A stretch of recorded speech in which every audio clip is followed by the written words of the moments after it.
In honor of talking about my childhood, I have done my makeup as if I were a 4-year-old who has discovered their mother's stash for the first time.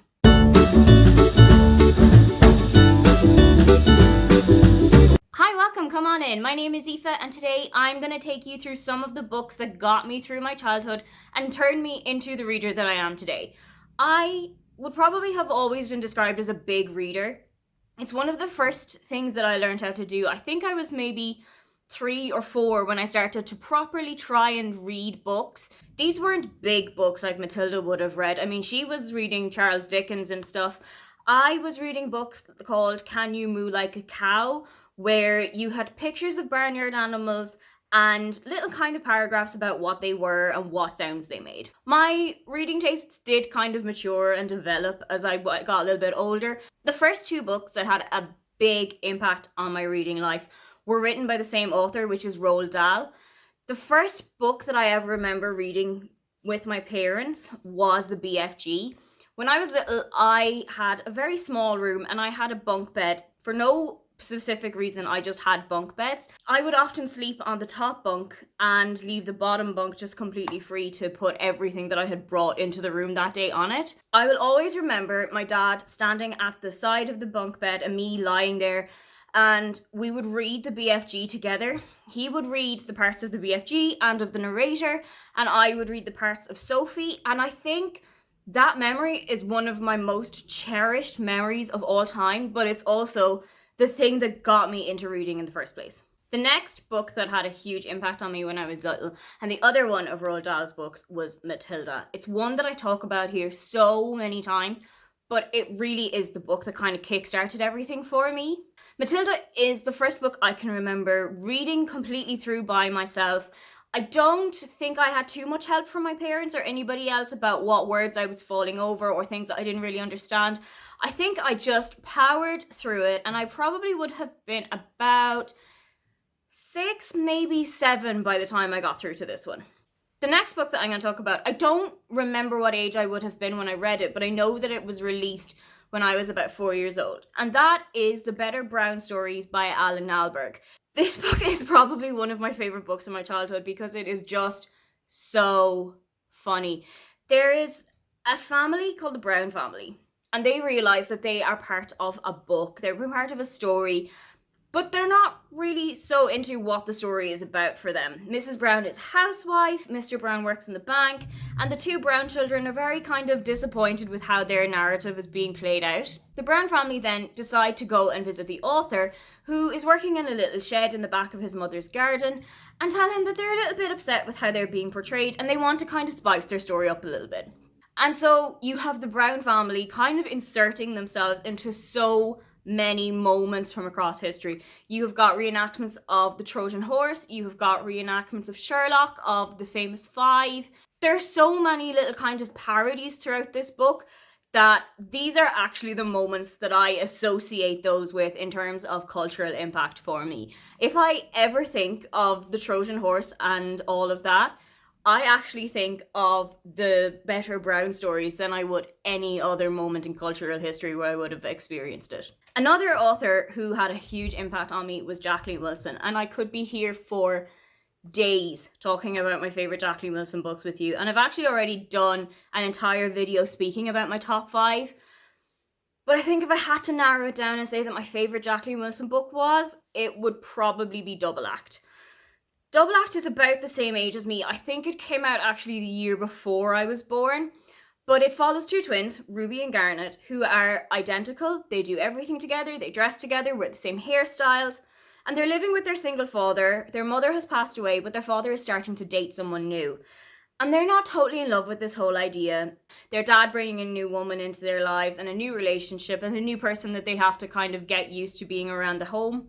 There's also kind of school aspects where Ruby and Garnet apply to go to a boarding school, and they go to an audition to be part of a TV show and an adaptation of The Twins of St. Clair's, which is a book that I've actually never read at all.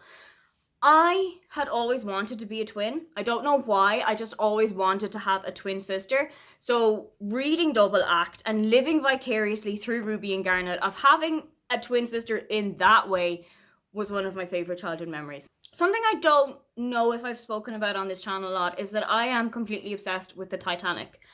I have gone to so many exhibitions about the Titanic. I've watched the film countless times, and I kind of go on 2am Wikipedia rabbit holes about the book. So it's kind of no surprise that one of my favorite books of my childhood was all about the Titanic.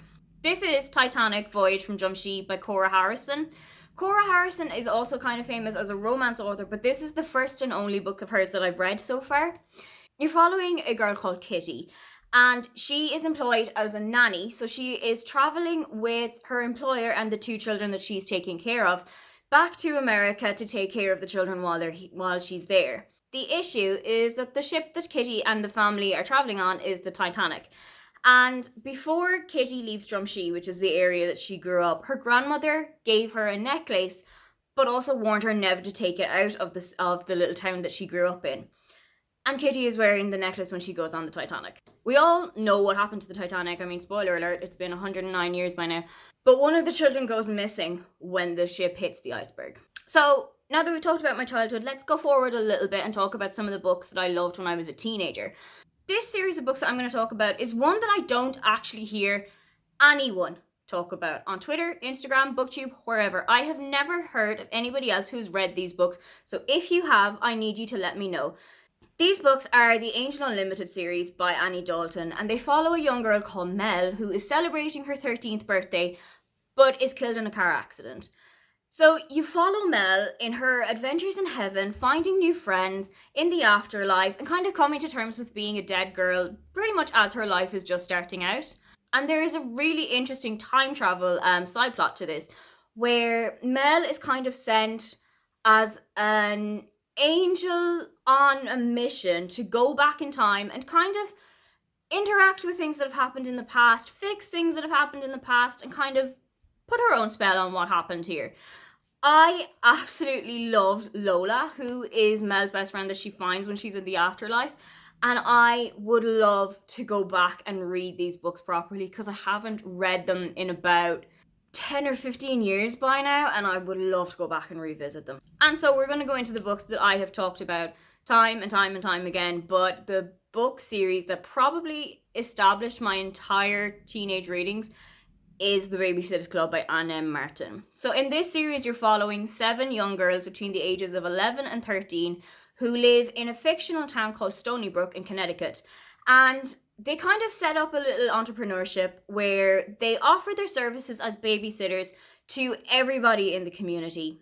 I absolutely adore this series. There's 130 something books, so there is absolutely something in there for every single reader.